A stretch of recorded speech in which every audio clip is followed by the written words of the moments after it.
Welcome to Red and April Off-Grid. We are building our own home in the Arizona desert. We like to do things a bit unconventional, and our goal is for a minimalistic, efficient, and cost-effective build. If you want to see more, be sure to subscribe and give us a thumbs up. In this video, we are putting up the last 4 metal roof beams and starting to put on the purlins. So I'm working on the 11th beam here. It's 11 out of 14, so I'm in the home stretch. Feel like we're kind of closing in on being done with these beams and looking forward to that. Thought I'd mention as we were putting up this 11th beam is we always put them up upside down, and then kind of once we get them up onto the top rails, we roll them over to the orientation that they'll be permanently. The reason I do that is because the end that's exposed on the north side of the house, the eaves would be exposed, kind of decorative eaves, so that end is painted, and I don't want to scratch up that end, and so that's why I put it on upside down and then flip it over once I get it up there in place, so I don't scratch up all the paint before I even get it in place and then have to go repair it later. So that actually worked out really good. There's no scratches, and I shouldn't have to get up and repair anything later. That beam went up really well, and now I'm actually bolting in the 12th beam here. Doesn't take too long to get the bolts in, just a 1 3/8 bolt on each side of the beam, so 2 each, I guess, groove of the beam, so 2 on either end of the house. I got several beams up and waited till the end to put several of these extensions up at the same time. This is a fun and satisfying part of the project to put these extensions on. It just changes the look so much as you put them in. As you can see here, I actually put in the wrong one. I have them labeled A and B or whatever so that I know which ones go to which beam so that the holes line up. Naturally, I grabbed the wrong one, Murphy's Law, and put it in and then realized the holes wouldn't line up and had to swap it out. But got that done, and it was satisfying to put up several of these extensions here at once. This is our good grand dog here. She's a good work companion, and she likes to fetch and chew on boards. Whenever I put the extensions through, then I go back through and line up the holes with the extension and get the bolts through. So I have 5 bolts going through each extension, and they're a 3/8 bolt. Like I say, 5 of them goes through each extension to hold it on. So I think it's a good, strong mechanical connection that has plenty of strength to resist the high winds that we see in this area sometimes. So I'm just getting those holes lined up, putting the bolts through, torquing those down, and getting ready to work on the last beam. April and I are getting ready to work on the final beam, so this is very exciting. We've been doing all beams all day for close to 2 weeks now, and this is the last one. So sanding it down, getting ready to take care of any rust.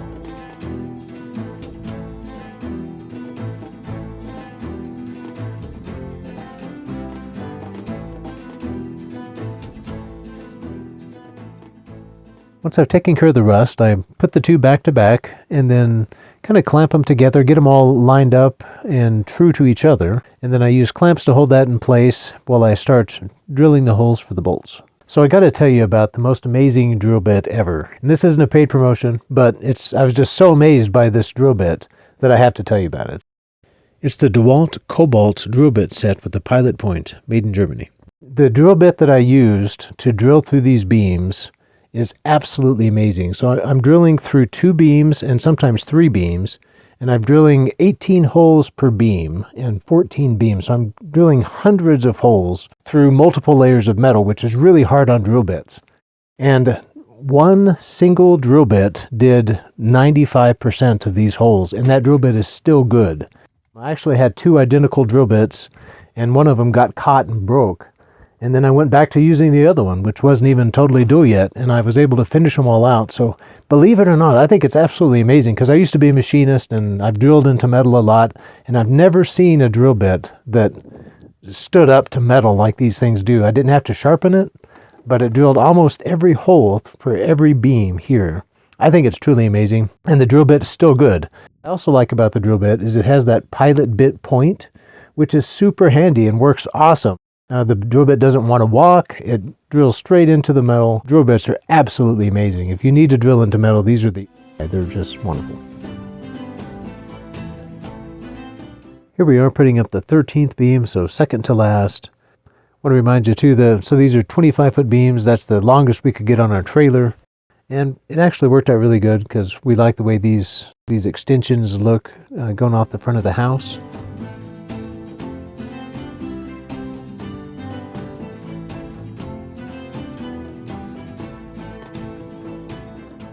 Well, we're finally ready to put up the 14th beam. This is the final beam. Excited to get this part of the project finished up.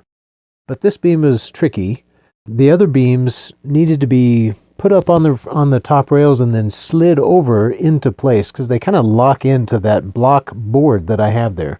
They have to actually slide into that block board. But since this is the last beam and it's going flush with the edge of the house, I can't do that. I can't slide it in. And so I went back and forth on what to do here, whether to make this block board, looser fitting, with a big gap there so that I could get it in after the fact. But I ended up figuring out a way that I could do it and still have it slide in and lock like the others. So what I did was I put up these stops. You can see those boards that I kind of tacked on just temporarily to keep the beam from falling off the side of the house. And so we got it up in place, and then we pre-drilled the holes, marked the holes, and then pre-drilled, and took those extensions off and put them sideways. So when I put those little tacked on pieces horizontally, they stuck off the house about a foot and a half. And so that allowed us to slide the beam off of the side of the house onto those little temporary rails. And then I was able to make my block like normal and get those blocks in place. And then we were able to slide it back on that temporary piece into its resting place, flush with the side of the house, and then bolt it in through those already pre-drilled holes.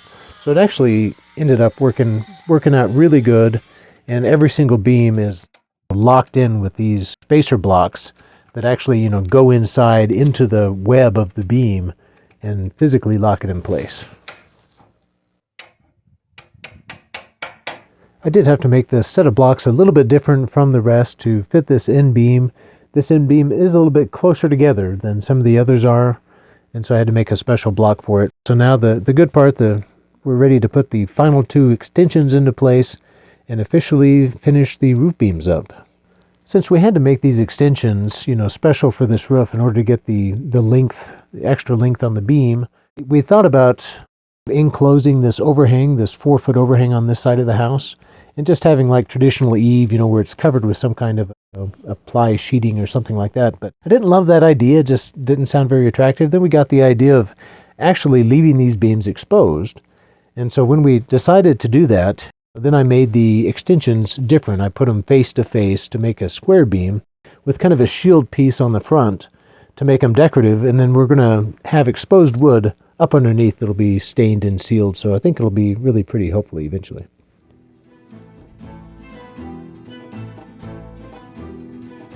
Today is January 26th, 2022. We got the roof beams done. Very exciting.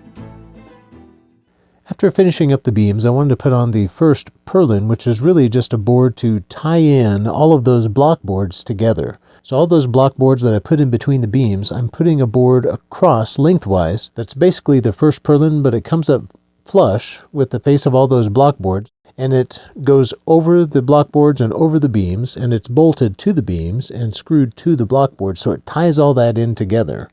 And eventually there'll be sheeting that connects that top rail that I'm putting on now all the way down to the bottom rail, so that entire wall will be tied in and will lock the beams in all the way to the foundation. Attaching all these wood purlins to the metal beams presents its own set of challenges. So we needed to use a self-tapping screw. We wanted to use a really heavy-duty, strong screw, and it needed to be flush with the top of these boards. And so basically I had to prep all the boards before we put them up, and I had to countersink with a good Forstner bit and go down pretty deep enough that the head of the screw will be flush with the top of the board, and then drill through also so there's no contact between the screw as we're trying to tap into the metal beam. So all that prep work had to be done before we could put them up. So I had to, countersink and drill through in the proper location to drill into each beam. Once that was done, we put up the boards, got them in place, and it actually went really fast. With all the holes already in the correct place, it was just a matter of getting them up, measuring, getting the spacing right, and then putting in those self-tapping screws. April has been helping me out a lot here, so she's actually putting the boards in place and screwing them in, while I'm kind of doing the prep work with the countersinking and the pre-drilling. Probably the hardest part about this is actually getting the screws to, tap into that metal. You have to really put a lot of force downward on the drill, and it spins for a good little bit before the drill bit cuts through that 14 gauge steel. It sinks in, so every one was difficult, and you got to put a lot of pressure on it, and so it does wear on your shoulders. But besides that, it went pretty fast.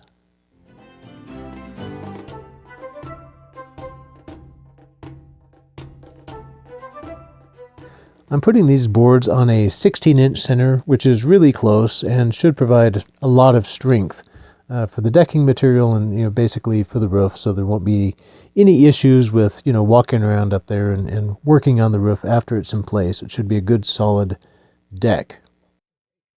The spacing actually worked out pretty good between the beams as well, so I used 14-foot boards kind of on either end of the house, and that leaves 12 foot to hit the metal beams, and then 2 foot to stick over the edge of the house, which will be used for the overhang on the sides of the house. And so those 14-foot long boards worked good for the ends, and in the center I just filled it in with 12-foot boards, which for the most part worked out very well to hit the beams evenly and had very little waste as far as the boards went for the purlins.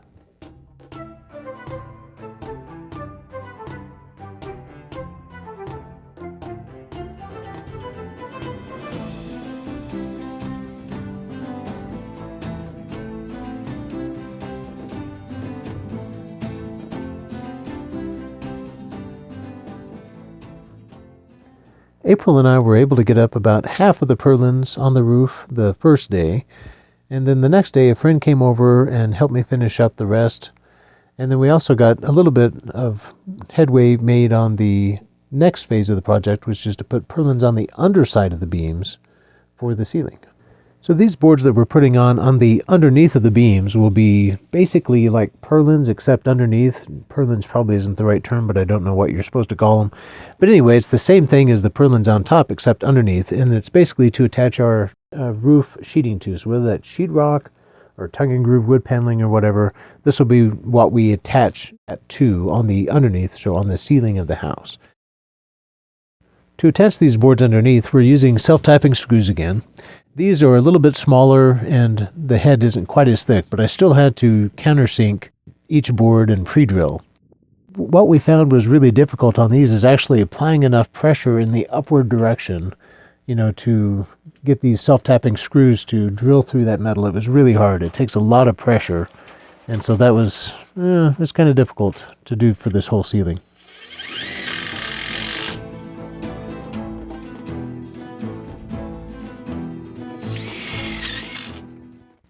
So for this I'm using 1x4s, and they come only in 8-foot long sections, or at least that's all I could get from the local lumber store. That meant quite a bit of prep and just more boards to handle instead of working in the 12-foot lengths, which was nicer. I'm having to work in the 8-foot lengths, so it just means a lot more of these small boards that I'm doing. Fortunately, I was able to kind of get into the routine of prepping a whole bunch of them at one time, and then kind of laying them out, and then starting to, putting them up in batches. We are going to go ahead and end this video here, so join us again next time as we put up the rest of these purlins on the underside, and then we'll also start working on the sheeting.